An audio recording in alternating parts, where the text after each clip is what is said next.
Nepal has sent a delegation, including the president and many high-ranking government officials, to attend the second Belt and Road Forum for International Cooperation in Beijing. They have been talking about working together on infrastructure, historic heritage protection, domestic politics, foreign affairs, tourism, and regional integration. So what will the Belt and Road Initiative mean for China and Nepal? To discuss these issues and more, I'm very happy to be joined by Pradeep Kumar Giwali, Nepalese Foreign Minister, during his visit to Beijing. That's our topic. This is a dialogue. I'm Yang Rui.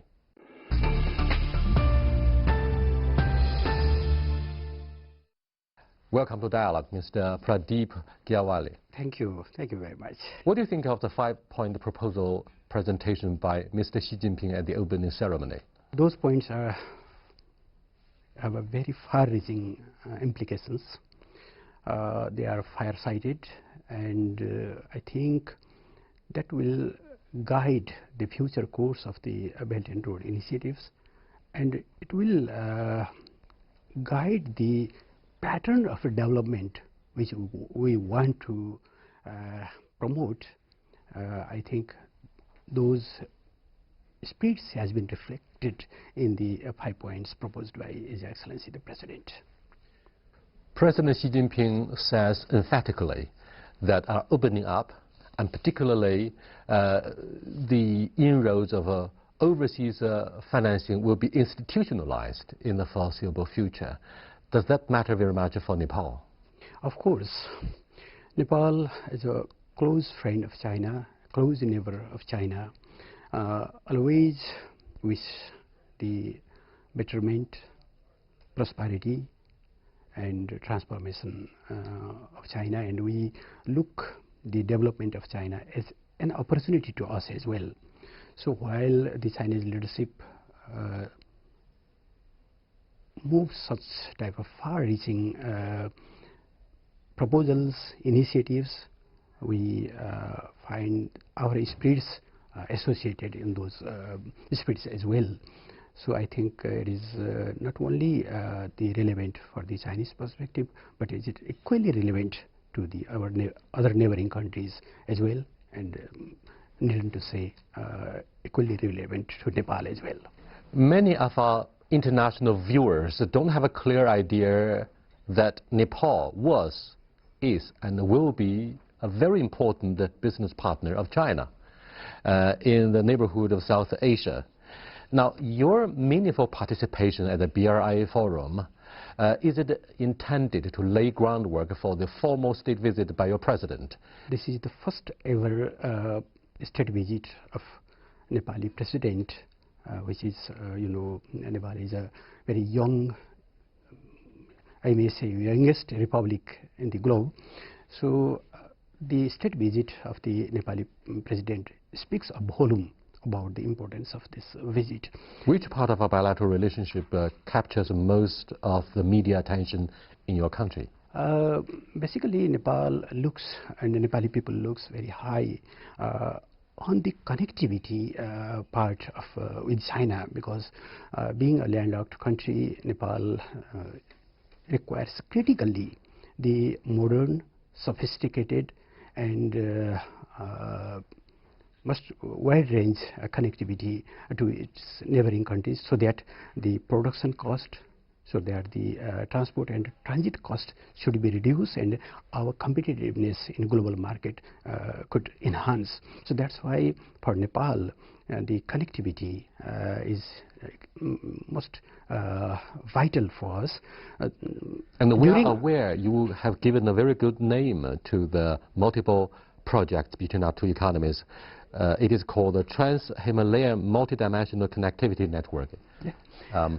What does that imply? Yeah, actually, I am very happy that during my visit last year, and during my bilateral talks with my counterpart, State Councillor His Excellency Wang Yi, we developed that very idea of Trans-Himalayan Multidimensional Connectivity Network, which consists cross-border railways, cross-border highways, information ways, airways, seaports, dry ports, and people-to-people contact as well. And most transformative project we have proposed is the cross-border railway. When Nepal will be joined the Tibet-Shanghai Railway, with Tibet-Shanghai Railway, not only it will transform the Nepali economy significantly, but it will one of the most fascinated tourism destination, tourist attraction in the future. That's why it is a type of dream project for Nepali people. India is a most important regional power in South Asia. It's very sensitive to China's business presence in its neighborhood on the doorsteps of New Delhi. How do you look at a balanced relationship between New Delhi and Beijing? We are encouraged the latest political development and engagements between Chinese and Indian leadership, especially by the good signs of the last year's Wuhan summit. Nepal will be very happy that if both neighbors can play instrumental role to transform this region, because we all are aware that global paradigm has been shifting. The whole center, whatever in form, economic, demographic, innovations, that has been shifting towards the east. And in this 21st century is the century of Asians. So being the largest economy of Asia, being the largest population of the Asia, and being the most ancient civilization of Asia, China and India can play a very, very important role, crucial role to transform not only this region, not only for Asia, but their collaboration will be very meaningful to global stability, peace and prosperity. We encourage the growing engagements of the two leadership, and Nepal want to be benefited by development of both countries. We have two neighbors, so our only interest is how we can be associated with the fastest economic growth of China and India, and we will be very happy if we can serve as a transit country to the both of countries, both of neighbors. There's no question about India being the most populous democracy and the fastest growing economy when China slows down. There's no question that India benefits enormously from its liberal dividends. Look at the population growth.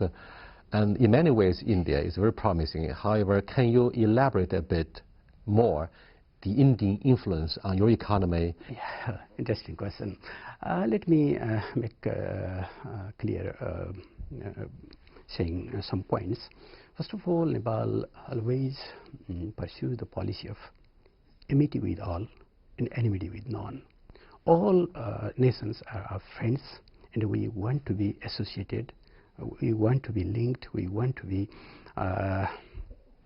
make a collaboration so that Nepal can be benefited by their development. So we never compare our relations with any other country.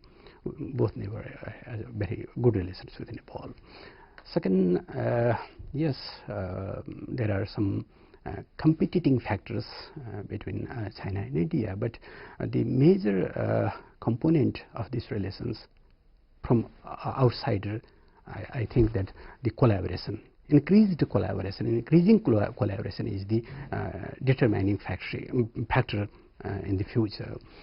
So, and third, every country has a sovereign right to choose its political system, choose its development path, and choose its foreign policy.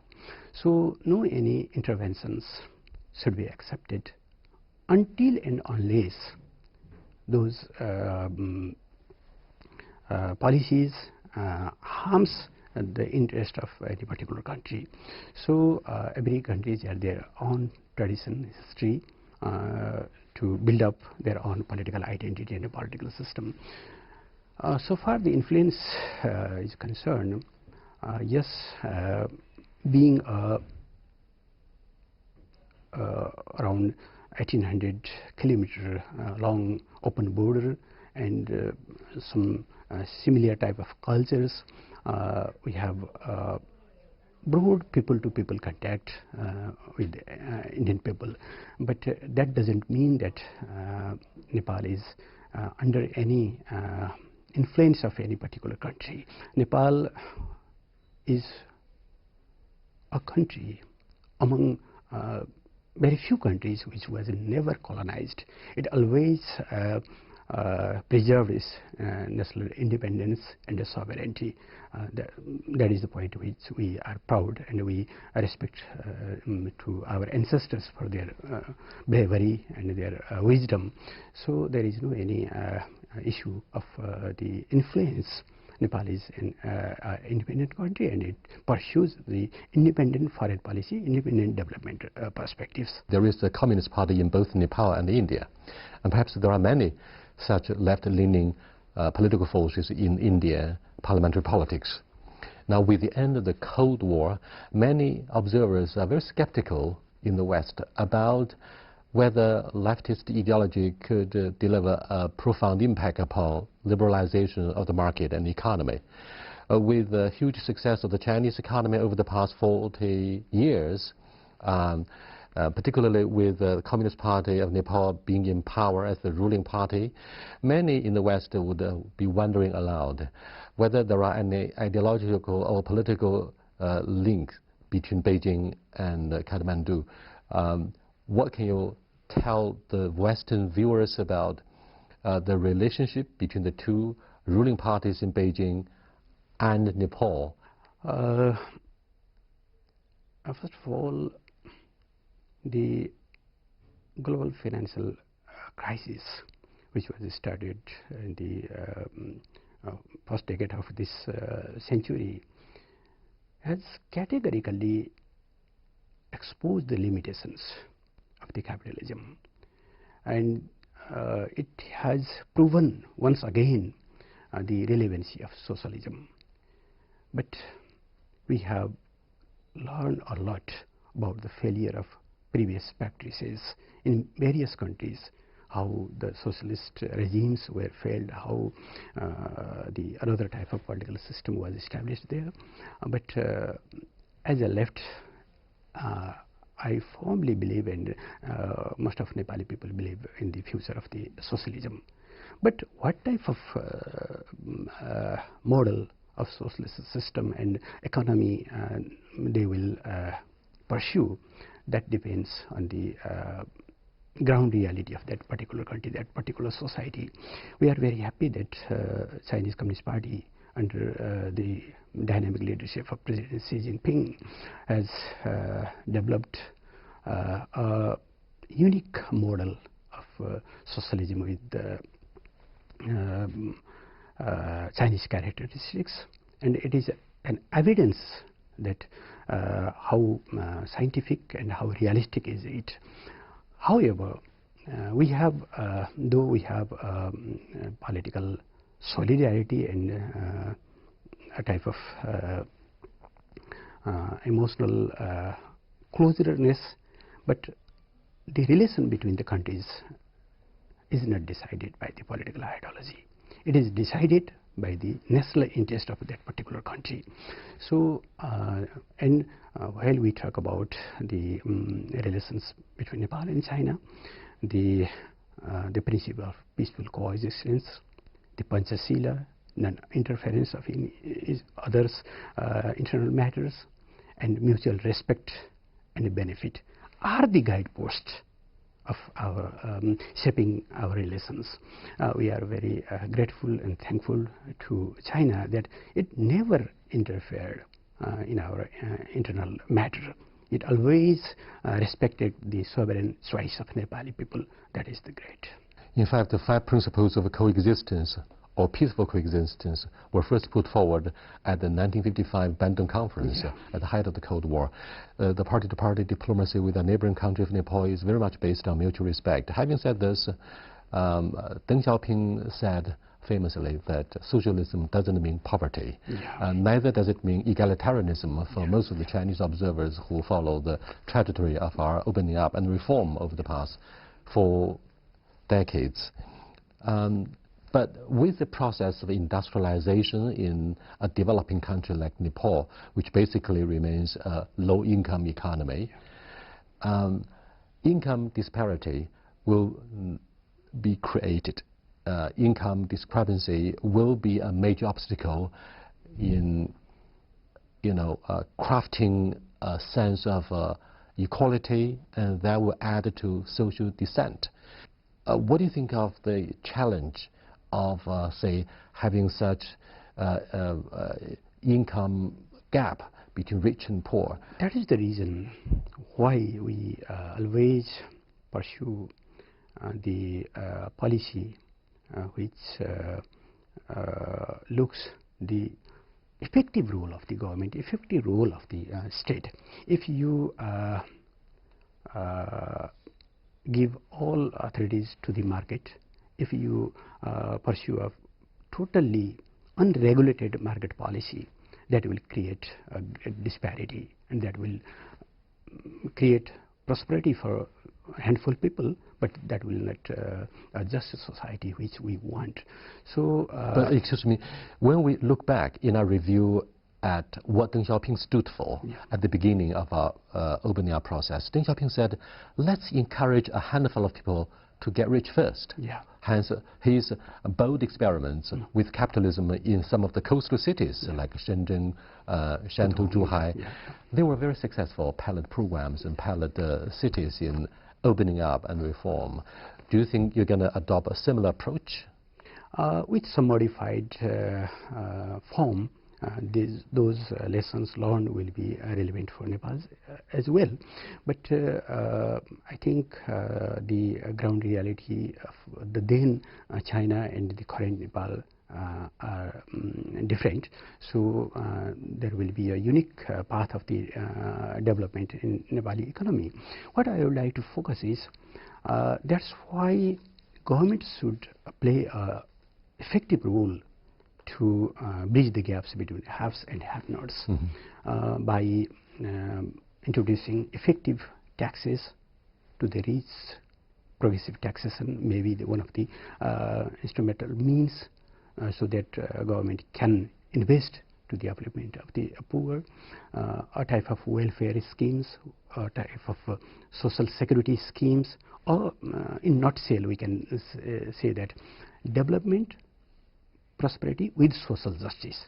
If you skip the social justice, then only the prosperity, only the development will not sufficient to make a just society. Nepal always pursue that type of development policy, which is basically the blending of economic growth with social justice or equitable distribution.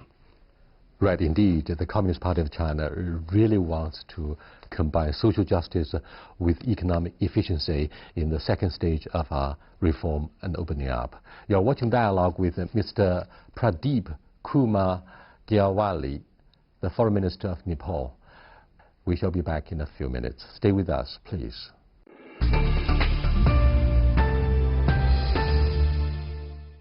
Now, what do you think Nepal would stand for at the conference in terms of promoting the appeal of Asia? Though we are not very big in population, just 29 million people, but we embrace more than 125 ethnic groups.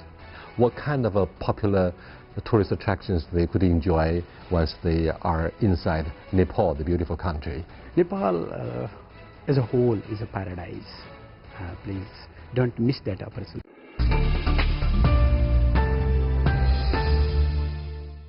Welcome back, Your Excellency. Thank you. Pretty soon in May, we're going to have a conference on dialogue of civilizations in Asia. Asia has been known for having diversified the culture and different levels of economic development, so many different ethnic groups and religions. These combined will constitute what we call the charm of homegrown cultures in Asia, with a quiet shift of affluence and influence from the west to the east. Now, what do you think Nepal would stand for at the conference in terms of promoting the appeal of Asia? It is really a very nice idea, attractive idea, and Nepal will be very happy to not only join but to host such type of dialogues.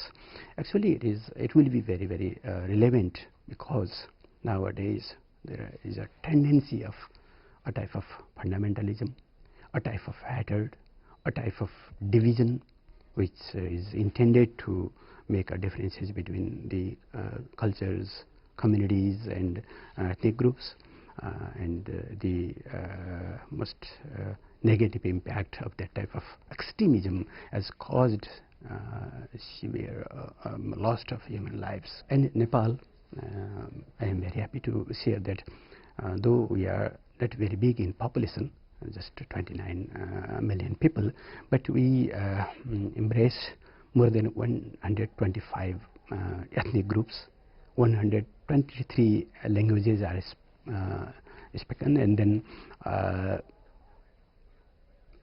very diverse type of cultural heritage we have. So Nepal will be very happy to proceed such type of initiatives which will appeal the global community that the diversity is the nature of the humanity, and it is the asset, because rainbow attracts us because it has 7 colors. Any garden attracts us because there are the various types of flower. So Nepal will be very happy, and thank you for sharing this fascinating idea. Very recently, Nepal has decided, the government has decided that Nepal will launch international dialogue forum in the name of Sagarmatha. Chamoloma, you name it. And Sagarmatha Sambad will be a great platform to disseminate various type of ideas, policies, perspectives, so that we can find a common ground for the betterment of the people. And it will be a great idea that one of the topics of that dialogue may be the Asian civilization, or Asian style of life, or Asian values of life, which are still relevant. Well, the Cold War came to an end. Some say in 1989, some say it occurred in 1991 with the collapse of the former Soviet Union. Whatever the allegations and perspectives, when it comes to the expansion of emerging markets such as China and India, they would always look at the issue of transparency, and that if there is a poor transparency, there could be the issue of corruption. Now, do you think corruption is likely to occur in Nepal? First of all, issues like democracy, human rights, transparency, accountability should not be politicized. These issues should not be a tool, like a tool for some political sector, a certain group of countries to humiliate, to underestimate others' choices. Yes, we are stand for good governance. Corruption is one of the serious challenge in the developing countries due to the legacy of their past feudal systems, and due to the not well established governance system. Corruption may be serious challenge, but it should be dealt with without any partisan view, without any political biasness. So when there comes to the competition, when there comes to the bidding or tender, yes, there should be a transparency and accountability, but that should not look through political lenses. If that type of perspective prevails, then you cannot judge impartially. We look these issues through a political manner, through a neutral manner. Well, I believe authorities in Nepal would be very happy to see an increasing number of Chinese travelers go into a country to take a look at the charm of a Himalaya. In fact, many mountaineering activities are organized from your side or from the Chinese side, do you think ecological balance and particularly cleaning up the garbage has been prioritized for the Nepali government? What would you advise the Chinese travelers to do before or when they get prepared for the mountaineering? First of all, we are very happy that the number of Chinese tourists is increasing day by day, and now China is the second largest source of our tourism, and I do believe that it will increase in the days to come more effectively, and that is contributing a lot for Nepal's economy. Yes, our ecosystem, especially in the high Himalayas, has been facing serious challenges. One biggest challenge is we are paying the cost of those mistakes we never done. Nepal is a country which have a very low carbon emission, but we are being affected by the adverse effect of the climate changes. The snow is melting down, glaciers are exploding and jeopardizing the lives of the people which reside in those areas, and not only those people, but that entire region as well. So we should initiate concrete steps to mitigate the adverse effect of the climate changes. Yes, when you increase the number of the mountaineers, trekkers, visitors in particular site, the garbage management and preserving the purity, serenity of that particular destination is equally important. So our concerning authorities are making coordination with the concerning Chinese authorities and the tourists as well, so that less and less pollution will be there. And if there are pollution, we can make clear at earliest. Very quickly, your visa policy. It is very friendly for Chinese people. We provide free visas, honorable visas, and we welcome the Chinese tourists. Mr. Foreign Minister, many Chinese viewers who keep watching our program would love to see what kind of popular tourist attractions they could enjoy once they are inside Nepal, the beautiful country. I can make a long list. Nepal as a whole is a paradise. Please don't miss that opportunity. And I would like to say one last sentence in this wonderful conversation. Nepali people are eagerly awaiting to welcome the high dignitaries from Chinese leadership. There is a long due that Nepal has not been able to welcome Chinese president. So we are eagerly waiting that day when Nepal will host and Nepal will welcome in Nepali style the Chinese leadership, which will definitely boost our already excellent relations more strongly. You know, the Chinese government must have provided your country with a lot of humanitarian relief following the devastating earthquake, and we keep our fingers crossed for the rapid restoration of your economy following the devastation of the earthquake. Thank you so much. Thank you. Thank you. Enjoy.